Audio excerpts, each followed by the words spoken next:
died on our feet than live on our knees. Franklin D. Roosevelt, 1932. Good morning, judges, guests, and fellow peers. I am Francesca Marie Rivera Maglalang, and I am standing here in front of you today without any fear. Without fear that one step I take might cost me my life. Because so many people have sacrificed their lives so that we all may live on our feet and not on our knees. Living here in the land of the free and the home of the brave is something to be proud of. Why? Because more than 1,264,000 Americans have died so that we all have a chance to live out our lives without any fear. To be free is one thing, but to be totally free without any fear is something else.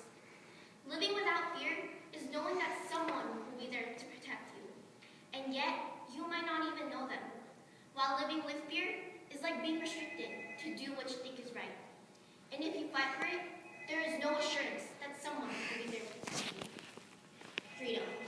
It's more than just a word, a document, a meaning. It was and still is something America's fighting for. Not just for us, but for others as well. One of these instances was the American Civil War.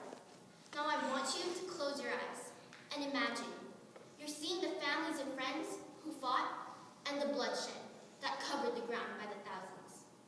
We're a blue or gray uniform, we're completely on the opposite side. And the great nation we know of today was ripping at its seams. This was a war where America fell, but only to rise higher and mend again. As what Abraham Lincoln said, a house divided against itself cannot stand. We were divided over the long issue of slavery, and our fellow countrymen fought hard for 4 years.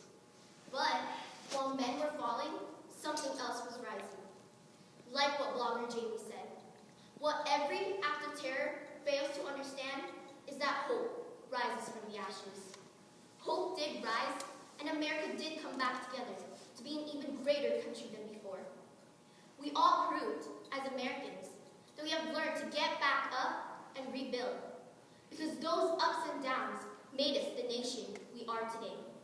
A nation to be feared, and definitely a nation to look up to. I believe that every American believes in something worth fighting for, and some of these people are soldiers. People like them truly make me proud to live in America. They are those Americans who would sacrifice their lives for a vision of an even greater nation. Somewhere inside, we hear a voice. It leads us in the direction we wish to become. But it's up to us whether we decide to follow it or not. And these soldiers did. They sacrificed their lives so that the country and the people they love would never have to experience the terror we had experienced before.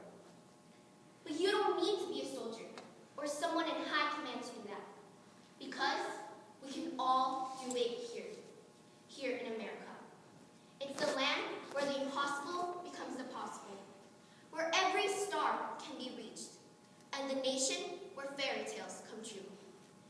We can all make our lives in this world something worth remembering because of the freedom and unlimited opportunities that every single person receives here in America. Hence, therefore, if I will be asked, is there something in American history that makes you look back at with pride? That would be the American Civil War.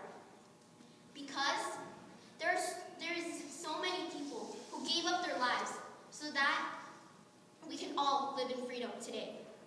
Because to be an American is more than the color of your skin, the race you carry, or who you become. It is that burning fire in our hearts, having the courage, loyalty, pride, respect, and honor to the country we love. I'm proud to live in this country, and may God continue to bless America.